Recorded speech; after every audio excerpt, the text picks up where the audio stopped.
The truth is, challenging conversations usually go wrong long before anybody opens their mouth. Hard conversations are, well, they're hard. And people make the mistake thinking it's about saying the right thing, but it's not. The truth is, challenging conversations usually go wrong long before anybody opens their mouth. So, how do you make them go right? There's one question you need to answer. What outcome are you actually trying to create? If this is our first time meeting, I'm Andrea Balo. I'm a former chief science officer, and now at Rooted for Success, I help leaders put leadership into practice. In this video, I'm going to share a simple framework that can help you have difficult conversations without immediately putting the other person on the defensive.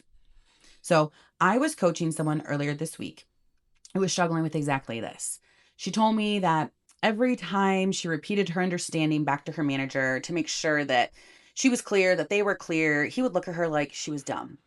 Now, she wasn't repeating herself because she didn't understand. She was doing it to double check her understanding because that's how she works best. It helps her avoid mistakes, right? But every time she asked for confirmation, she walked away feeling embarrassed because she had convinced herself that he thought she wasn't capable. So she asked me, Andrea, how do I have this conversation? And before we talked about what she should say, I asked her one question. What outcome are you actually trying to get here? Because that's going to tell us how to have the conversation, right? And she thought about it for a minute. And finally, she said, well, I just want to feel comfortable confirming things twice without feeling like I'm doing something wrong. Great. Easy.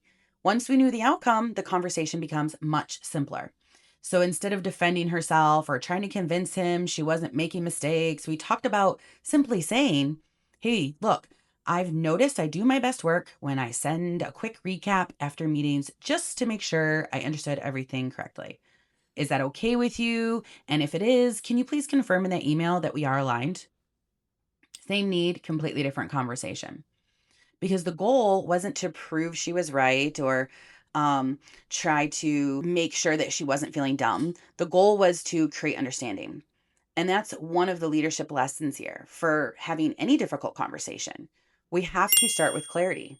And one of the biggest leadership traps is believing we already know why someone did what they did or what something means, when really we're just filling in the blanks. The moment we stop being curious, we stop gathering information. Hard conversations will go much better when the goal is clarity, not control. So, here are 5 things I think about before I walk into one. First, start with the outcome.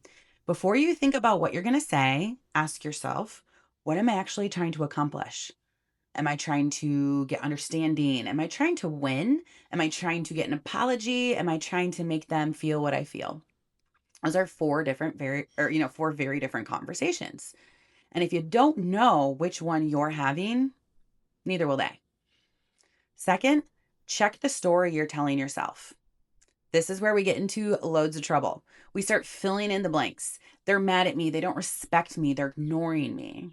Maybe, sure, maybe not. Our brains, though, are incredibly good at filling in the blanks, especially when emotions are involved.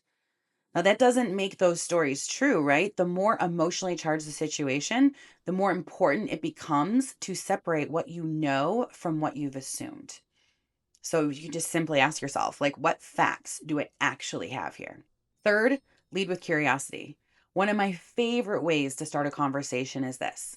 I don't want to write my own story about why this happened, so can you help me understand? I love this sentence because it creates room. It doesn't remove accountability, and it simply invites the other person to share information that you just don't have yet. So curiosity lowers defenses, assumptions raise them. Fourth, talk about the impact, not the person. So instead of saying you never communicate or you don't care, try saying, look, when I didn't hear back for 3 days, I wasn't sure how to move the project forward, so it delayed the next step. See the difference? One attacks the person, the other describes the impact. And people are much, much more likely to engage when they don't feel like their character is being judged. Fifth, lead with clarity. Understanding doesn't mean avoiding accountability.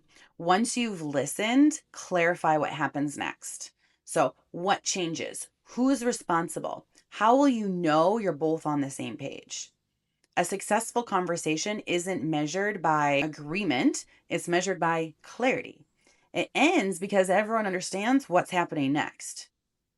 So, hard conversations probably won't ever become comfortable. Mine sure haven't, but they've become more productive because I've stopped trying to control the conversation and started focusing on creating clarity. Leadership isn't about avoiding difficult conversations, it's about practicing them. So if this resonated with you, I'd love to know in the comments. What's the hardest part of difficult conversations for you? Is it starting them, staying calm, or saying what really needs to be said?